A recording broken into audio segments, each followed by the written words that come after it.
जीवन को अच्छा जीना है, शांति से जीना है। जब पुरानी बातें याद आए तो मेरा एक ही सूत्र याद रखना, जो भी आ रहा है जाने दो, निकल जाने दो। जो भी जा रहा है जाने दीजिए, उसे पकड़ के मत बैठिए। आदमी भूतकाल पकड़ के बैठा रहता है, तूने मुझे गाली दी। अब एक बात बताओ, उसने तुझे गाली दी तो एक बात बताइए, फिर तूने ली काहे को मेरे भाई? है वो गाली देने को स्वतंत्र है, तो हम भी गाली लेने नहीं लेने के लिए उतने ही स्वतंत्र हैं। लेकिन किसी ने गाली दी, तुम फट से ले लेते हो, ऐसे लेते हो, ऐसे लेते हो, जैसे सचिन का कैच लेने के लिए दौड़ लगा दी हो तुमने। विचार, सामने वाला गाली दे रहा है, आप क्यों ले रहे हैं गालियां? पहले जमाने में आपको मालूम है, अपने संवाद को भेजने के लिए लोग चिट्ठियां लिखा करते थे।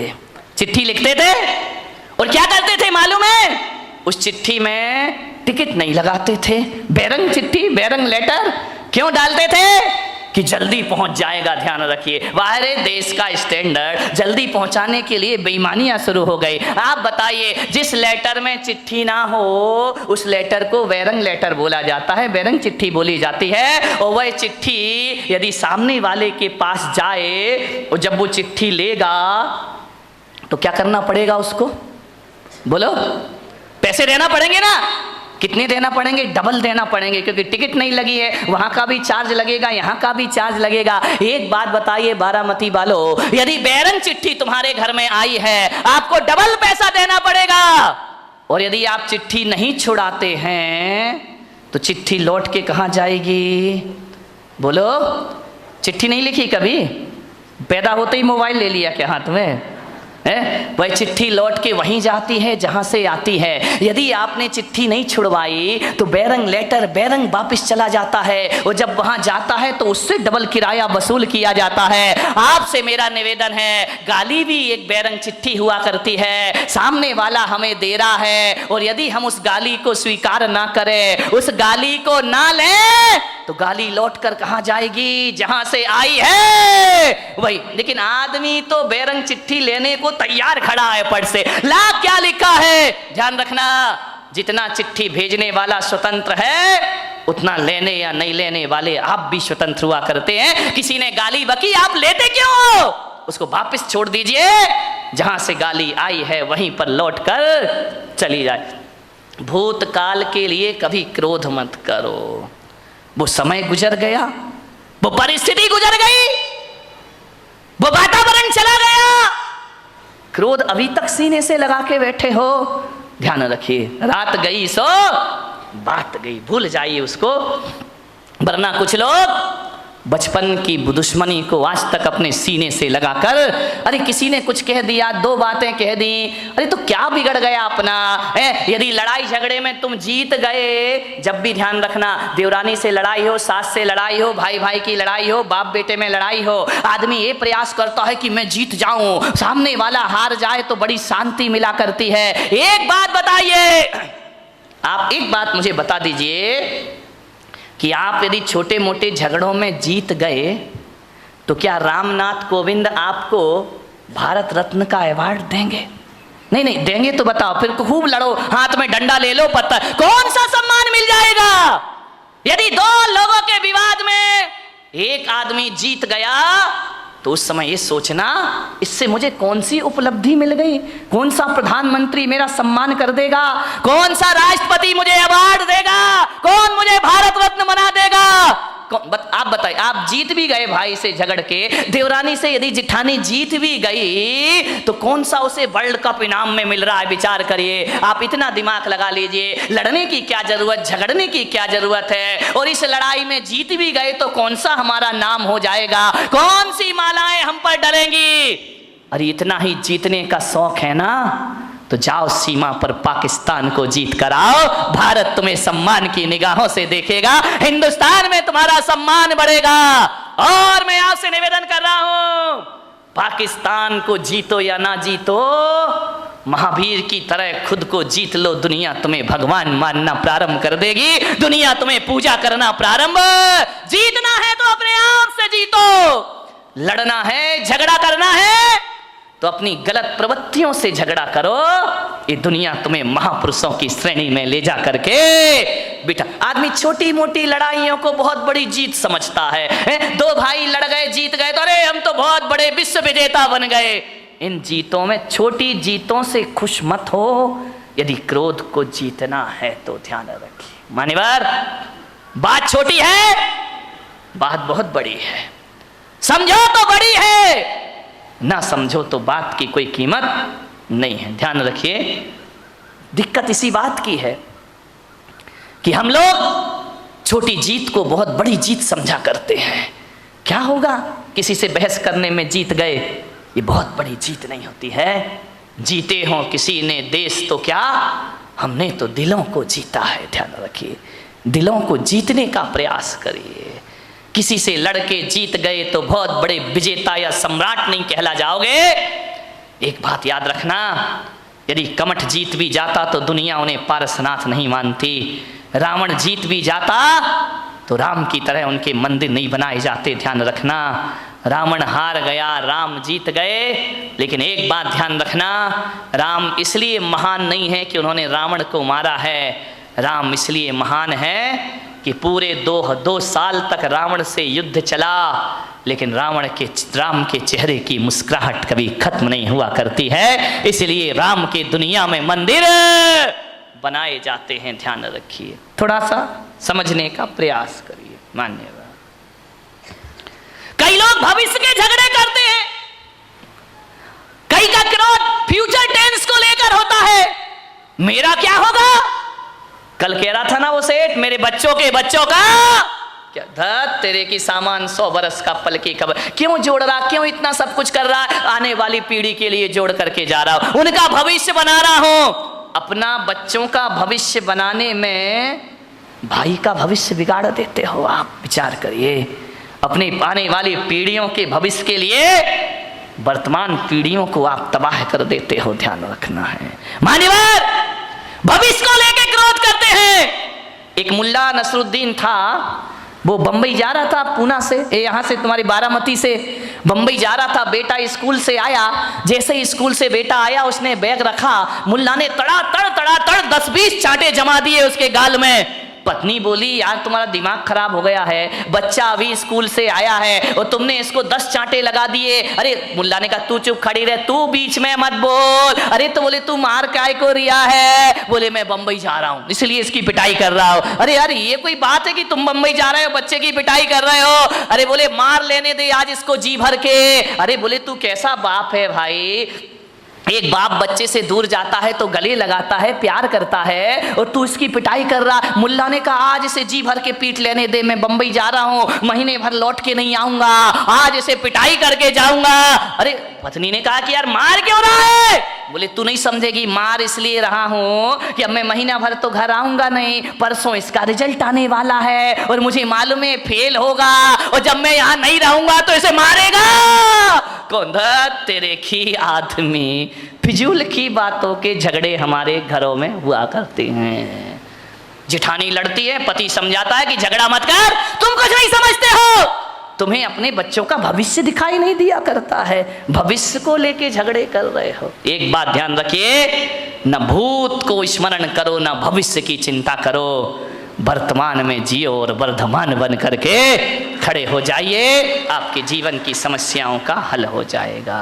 जो वर्तमान में जिएगा वो वर्धमान होगा, जो भूत में जिएगा भूत बन जाएगा।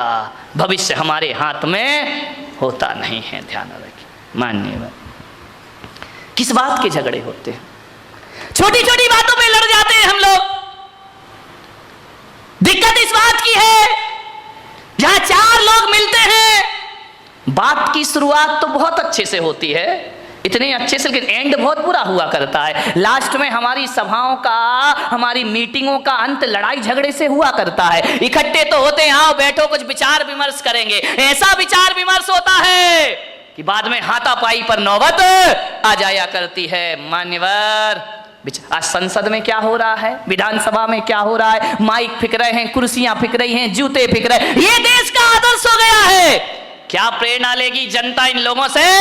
मान्यवर, जीवन को महान बनाना है तो सहन करना सीखिए। सहनशीलताएं खत्म हो गई हैं हमारी। दो बात किसी की कोई बर्दाश्त नहीं करता है। पति कहता है मैं पत्नी की नहीं सुनूंगा, पत्नी कहती मैं तुम्हारी नहीं सुनूंगी, सास कहती मैं बहू की क्यों सुनूं, बहू कहती है मैं बुढ़िया की क्यों सुनूं। अब तुम अपने घरों में तो किसी की सुनना नहीं चाहते हो और मेरे कमरे में आके मुझे सब सुना के चले जाते हो। तो भैया जब सास नहीं सुन रही, बहू नहीं सुन रही, भाई नहीं सुन रहा, देवर नहीं सुन रहा, तो पुलक सागर काहे को सुनेगा तुम्हारे। जो आता है वो मुझे सुना के हमारे घर में ये हो रहा वो हो रहा, इसका स्वभाव खराब उसका स्वभाव खराब। जब तुम नहीं सुन रहे तो मैं काहे को सुनूं। लेकिन मैं अपने को किस्मत वाला समझता हूं कि जो बच्चे माँ बाप की नहीं सुनते, जो सास ससुर की नहीं सुनते, जो भाई भाई की नहीं सुनता, देवरानी जिठानी की नहीं सुनता, मेरी किस्मत है कि घंटे भर तुम शांत होकर मुझे सुनते हो। इससे ज्यादा मेरी किस्मत दूसरी।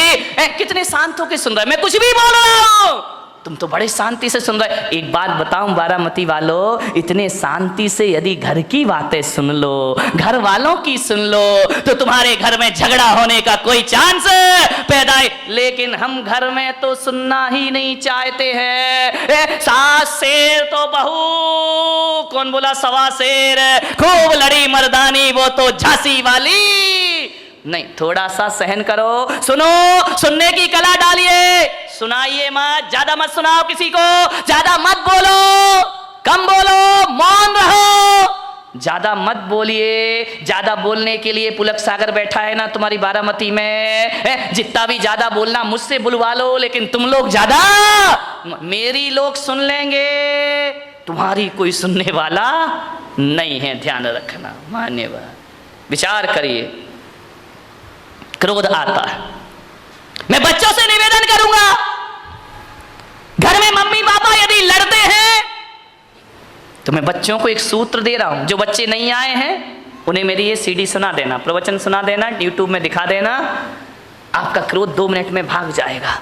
जब मम्मी पापा बहुत क्रोध कर रहे हो ना, तो आजकल एक वो आया है, एक पेन है जिसमें रिकॉर्डिंग हो जाती है ना, वीडियो बन जाती है, आवाज वॉइस रिकॉर्डिंग हो जाती है। जब मम्मी पापा लड़े बेटा तो पेन में रिकॉर्डिंग कर लिया करो, फिर देखना ये क्रोध में क्या क्या बकते हैं। और जब ये शांत हो जाएं, और शांत होने के बाद भी नहीं, जब घर में कोई मेहमान आए तो उन्हें नमोकार मंत्र की धुन मत सुनाना, नमोकार मंत्र की झनकार नहीं, मम्मी पापा की टनकार सुनाना। उस समय पता लगेगा कि हम क्रोध में क्या क्या बोल गए। क्रोध में ध्यान रखना, क्रोध में आदमी बेहोश हो जाता है, उसे होश नहीं रहता कि मुझे क्या बोलना है। एक बार एक आदमी तो क्रोध में इतना बोला, गुस्से में इतना बोला, अपने बच्चे को बोला, अबे गधे की औलाद। बच्चे ने कहा सही कह रहे हो बापू, ध्यान रखिए। बीच आदमी होश थोड़ी रहता, मैं गुस्से में बोल के आ रहा हूं, अबे गधे की औलाद। अब विचार करिए, उसने कहा, गुस्से में एक पति ने पत्नी से कहा कि क्यों नहीं, जब तेरी शादी हुई थी तू पागल थी क्या, जो मेरे से शादी, पागल थी क्या जो शादी के समय तूने नहीं देखा मुझे, अब तुझे गुस्सा आ रहा है, पागल थी क्या। पत्नी ने कहा पागल नहीं होती तो तुझसे शादी काहे को करती, ये पागल ही तो था। एक बार क्या हुआ, एक पत्नी ने अपने पति से कहा, यार तू तो इतना भोला है, इतना भोला है, इतना भोला है कि तुझे तो कोई भी बेवकूफ बना सकता है। पति ने कहा ज्यादा मत बोल, बोले तुझे कोई भी बेवकूफ बना सकता है। पति ने कहा बिल्कुल सच कह रही है, सबसे पहले बेवकूफ तो तेरे बाप ने मुझे बनाया जो तेरे से शादी कर दी। ध्यान, आदमी क्रोध में क्या क्या भूल जाता, उसे होश ही नहीं रहता, पता ही नहीं रहता। सब रिकॉर्डिंग कर लो, और जब मेहमान आए, यदि सासू बहू लड़ रही हो ना तो देवरानी रिकॉर्डिंग कर ले, और जब कोई मेहमान आए तो चालू कर देना, शर्म से पानी पानी हो जाएंगे लड़ने वाले। और अब जब भी लड़ेंगे तो याद रखेंगे कोई शैतान मेरी मोबाइल में फोटो तो नहीं बना रहा है, कोई आवाज तो टेप नहीं कर रहा। ध्यान रखना, क्रोध ज्यों-ज्यों बढ़ता है, भाषा असभ्य होते चली जाती है, भाषा अपनी सभ्यता खो दिया करती है। क्रोध में जितने निकृष्ट वचन हो उतने एकत्रित कर लिए जाते हैं, लेकिन जब प्रेम होता है तो भाषा भी संभलती है और व्यवहार भी संभल जाया करता है। ध्यान रखिए मान्यवर, क्रोध से बचने का प्रयास करिए। सामने वाला यदि क्रोध करे तो हम क्या करें मालूम है? जब हम लोग बचपन में थे तो साइकिल चलाना सीखते थे। हमारे घर कोई भी आ जाए, वो घर में बात कर रहा, अपन उसकी साइकिल लेके भाग जाते थे। कभी कभी कोई साइकिल नहीं देता था ना, तो एक शैतानी कर देते थे, उस साइकिल की हवा निकाल दिया करते थे, साइकिल में सुई कांटा चुभो के पंचर कर दिया करते थे, फिर वो आदमी घर नहीं जा पाता था। मैं भी आपसे कह रहा हूँ, ऐसी शैतानियाँ तुम लोग मत करना जो हम लोगों ने बचपन में की हैं, लेकिन आपसे कह रहा हूँ इस दिमाग में भी बहुत क्रोध की हवा भरी हुई है। और जब क्रोध की हवा भर जाए और जब क्रोध प्रकट होने लगे, उसे पंचर कर देना, थोड़ा सा क्रोध की हवा निकल जाएगी, क्रोध शांत हो जाएगा। पंचर कर दीजिए दिमाग को। पंचर कैसे करेंगे? ऐसे मत करना कि तुम यहाँ पे कांटा चुभो रहे हो दिमाग में, पंचर नहीं है तो दुर्घटना घट जाएगी। पंचर करने का मतलब इतना ही है कि यदि सामने वाला गुस्सा कर रहा है, क्रोध कर रहा है, तो अपने क्रोध की हवा निकाल दो, अपने क्रोध के टायर ट्यूब को पंचर कर दो। कैसे पंचर कर दो?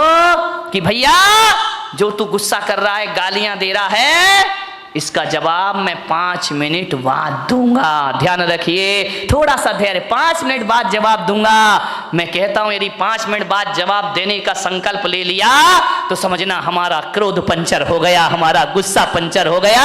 5 मिनट बाद आप उस क्रोध का जवाब कभी नहीं दे पाएंगे। ध्यान, आपको लगेगा यार किन बातों पे लड़ रहे थे, किन बातों पर बहस हो रहा था, ये लड़ने जैसे कोई तो बात ही नहीं। क्रोध को पंचर कर दीजिए। एक आदमी को मैं जानता हूं, वो एक चिट्ठी लिख रहा था, ऐसी चिट्ठी ऐसी चिट्ठी ऐसी चिट्ठी, 4 पेज भर दिए उसने, इतनी गालियां, इतने गंदे शब्द।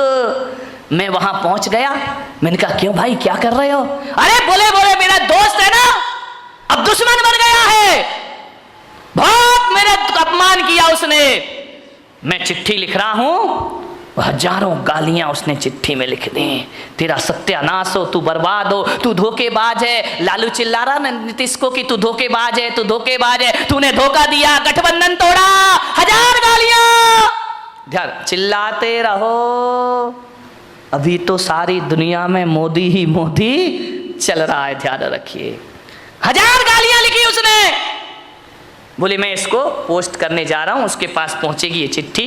मैंने कहा एक काम कर मेरे भाई। बोले क्या? मैंने कहा एक काम कर, ये चिट्ठी तूने लिख दी? बोले लिख दी। मैंने कहा इसको आज नहीं कल पोस्ट ऑफिस में डालना, लेटर बॉक्स में डालना। बोले नहीं मैं तो आज ही डालूंगा। मैंने कहा नहीं तो कल डालना। तो बोले कि इससे क्या हो जाएगा महाराज, मेरा क्रोध ठंडा हो जाएगा। मैंने कहा बिल्कुल ठंडा हो जाएगा, तू हो या ना हो ये चिट्ठी तू कल डालना, लेकिन एक बात याद रखना, आज इस चिट्ठी को पैक मत कर, रखा रहने दे, कल पैक करना, टिकट लगाना और अपने दुश्मन के एड्रेस पर डाल देना। बोले ठीक है आप कह रहे तो ये नियम मैं पाल लेता हूं। उसने हजारों गालियां लिख करके एक लिफाफे में रख दी। दूसरे दिन जब डालने को गया तो उसने कहा कि यार एक बार पढ़ तो लूं, कोई गाली इसमें कम तो नहीं रह गई है। जैसे ही उसने पढ़ा, उसने देखा यार मैं कितना स्टैंडर्ड का आदमी और इतनी घटिया गालियां लिखा करता हूं, आप विश्वास नहीं करेंगे। जैसे ही उसने चिट्ठी पढ़ी, क्रोध शांत हुआ, चिट्ठी को फाड़ फूड़ कर डस्टबिन में डाल दिया। बोले जवाब देने से कोई मतलब।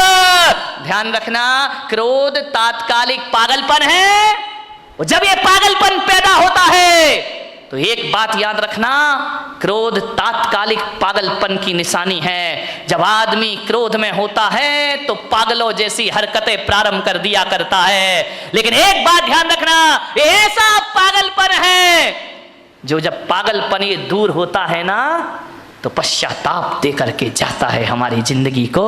सिवा पश्चाताप के हमारे हाथ कुछ लगता नहीं। क्रोध के तात्कालिक पागलपन को शांत करिए, वरना जिंदगी भर आपको पछताना पड़ेगा। ध्यान रखिए, क्रोध तो छोटी सी का टेम्परेरी चीज है, परमानेंट चीज नहीं है, लेकिन क्रोध में जो भी हम करते हैं वो हमें जिंदगी भर के लिए पश्चाताप दिया करता है। ध्यान रखिए, एक बात याद रखना, क्रोध पे थोड़ा ब्रेक लगाना है तो तात्कालिक उत्तर मत दीजिए, थोड़ा सा इंतजार करिए, क्रोध अपने आप शांत होकर के चला जाएगा। ये क्रोध पैदा क्यों होता है आप बताइए? हर आदमी को क्रोध आता है। क्रोध क्यों पैदा होता है? जब अपेक्षा बढ़ जाती है तो क्रोध का जन्म हो जाया करता है। उम्मीदें लगाते हैं हम बहुत ज्यादा उम्मीद लगाओगे, ज्यादा अपेक्षाएं रखोगे और उस अपेक्षा की उपेक्षा हो गई तो महाभारत प्रारंभ हो जाएगा। ध्यान रखिए, आप घर से चल के आ रहे हैं, आपका दोस्त रास्ते में मिल गया, आपने उम्मीद लगाई, आपने अपेक्षा लगाई कि राम राम करेगा, जय जिनेंद्र करेगा, देखेगा, मुस्कुराएगा, और यदि उसने नहीं देखा और तुम्हें देख करके मुंह फेर लिया, भीतर क्या प्रयोद होगा? क्रोध पैदा हो जाएगा। अच्छा बच्चों, हमसे ही बच के चल रहा है, हमसे आंखें फेर रहा है, कल तक हमारा दोस्त था, आज निगाहें फेर के जा रहा है, देख लूंगा मैं तुझे। क्रोध पैदा हो गया। ध्यान, आपसे एक निवेदन है, यदि कोई अम्मा जी बीमार पड़ जाए, दो बहुएं उसकी हो और दो बहुएं घर में हो, और जब बीमार पड़ती है तो अम्मा जी अपेक्षा रखती है कि एक बहू आकर मुझे एक गिलास पानी देगी, टैबलेट देगी, दवाई देगी, एक बहू मेरे सिर दबाएगी। ध्यान रखना, आप सोचते हैं कि बहू सेवा करेगी और बहू ने सेवा नहीं की तो क्या पैदा होगा? क्रोध पैदा होगा। अच्छा, खा रही हैं, रह रही हैं आराम से, थोड़ी सी सेवा नहीं करती, मैं बीमार पड़ी हूं, आके नहीं देख सकती हो। मैं अम्माओं से निवेदन करूंगा, यदि दोनों बहुएं पीहर चली गई हैं, घर बेटे बाजार में गए हैं और अब आप बीमार हो और अब आपको दवाई खाना है, और जब बहुएं घर में नहीं हैं तो बताइए अम्मा जी आप क्या करोगी? विचार करिए, बताइए। आप बीमारी की हालत में भी पलंग से उठोगी, उठने के बाद किचन तक जाओगी, गिलास में पानी लोगी, दवाई हाथ से खोलोगी और खा जाओगी। विचार करिए, यदि घर में सुखी रहना है तो बहुओं से ज्यादा अपेक्षाएं मत लगाइए। जब तक हाथ पैर चलते हैं अपना काम खुद करो और आनंद से जीवन गुजारिए, लाचार मत बनिए। ध्यान रखिए, बहू यदि पानी और दवाई नहीं ला रही है तो ये मत सोचना मेरी बहू खराब है, सोचने की तो बात है, बस इतना सोच लेना मेरी बहू पीहर गई है और मैं यहां पर अकेली हूं, अपना काम खुद करो। ध्यान रखिए, भगवान के मंदिर में जाओ तो ये मत कहना कि मेरे बच्चे और बहू बुढ़ापे में मेरी सेवा करें।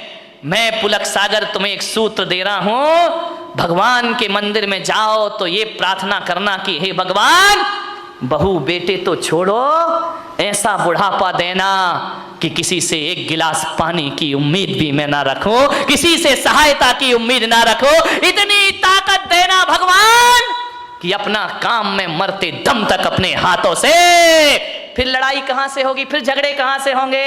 हर काम अपने हाथों से कर लीजिए, ज्यादा अपेक्षाएं मत लगाइए, ज्यादा मत सोचिए, ज्यादा सोचेंगे नकारात्मक विचार पैदा होंगे। ध्यान रखिए, यदि अपना काम खुद कर लो। एक बात ध्यान रखना, लोग कहते हैं कि आराम करने से आदमी स्वस्थ होता है, और मैं पुलक सागर कहता हूं कि काम करने से आदमी स्वस्थ हुआ करता है। कौन है धनपति? एक बात बताइए, एक सेठ, 20 नौकर चाकर,